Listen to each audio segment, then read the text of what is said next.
Okay, so I'm going to try this again.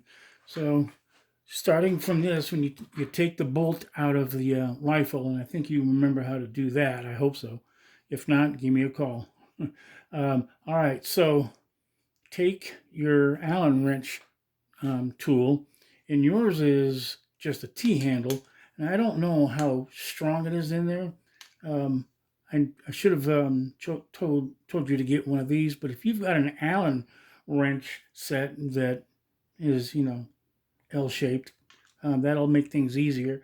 I put my arm over the bolt and then put this on this side, so that it doesn't flip over on me. And I push down really hard and I loosen this bolt nut, which is kind of an oxymoron, I guess. Um, and then remove this and start taking my bolt apart. Now, this is probably going to seem overly complicated or intimidating or something, and it was for me in the beginning. But I've done this so many times now, I can do this in my sleep. So I take this and take this off, pull out this spring, put it in my little retainer thing, and then I take this, the bolt um, cocking lug, I guess, or whatever. I don't know the names of all. I used to know, but I don't remember them. But if you look, you can. Oops, shoot! I just okay. There's a little ring that comes out after that spring comes out. Don't lose that. You can see that there's this, looks like a wire in there. You've got to pull that out, and that's where this blade, small bladed screwdriver, comes into play. You push that down, and then that spring comes out. Now you see what it looks like. Pull this out. Then I just use, you'll have to punch out this little retaining lug, and there's a wave washer on there. Okay, you need to take that out. Then you put it back together again, and you got to make sure that you've got it lined up the right way. So this hole lines up with this hole, which lines up with this. Okay, and these are on, facing this way. Okay, you put this back together, put the drop the firing pin back in, and then take this. You'll see you can only put it in one of two ways, and if you put it in the wrong way, you'll know it when you try to put it in the rifle. But you can see the orientation. Try to retain that. Oh, we got to put this back in. Shoot, got to back up. Take this out.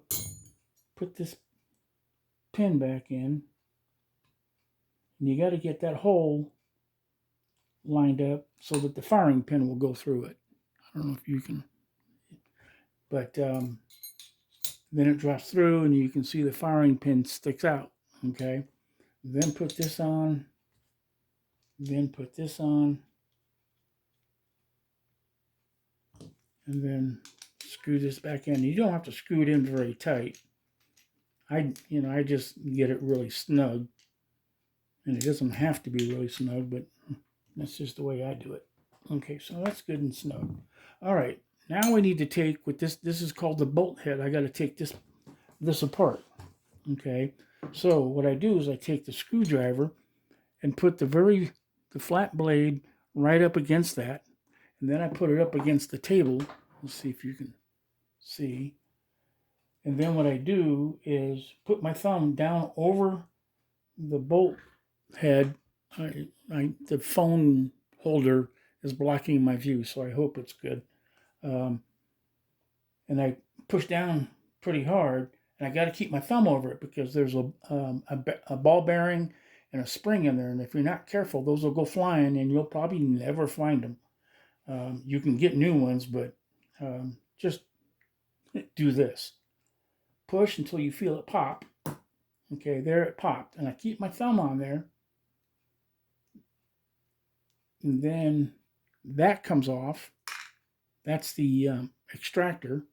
There's the ball bearing, and then there's a spring in there, and I just stick my screwdriver in there and pull it out.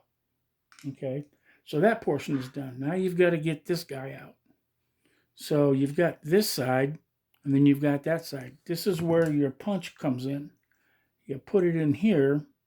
Yours, it should come out pretty easy, but if you have a new rifle, new Savage rifle, and it's got this kind of bolt, it'll be in there tight. So I'll just put my thumb over it, and this has got a spring in it. So you got to be careful. That goes flying, you'll never find it. I know I've got some laying around in here somewhere because they went flying. So you just tap it down, and then that pin will start to come out. And usually you can just push it until it drops out. And then what I'll do is grab that as best I can, and hopefully it comes out with the spring. If it doesn't come out with the spring, then just take it and tap it until the spring comes out. All right, so now your bolt is disassembled, okay, and ready for the procedure that I use to start checking for a very accurate bullet seating depth. I'm going to put this on pause and get ready for the next.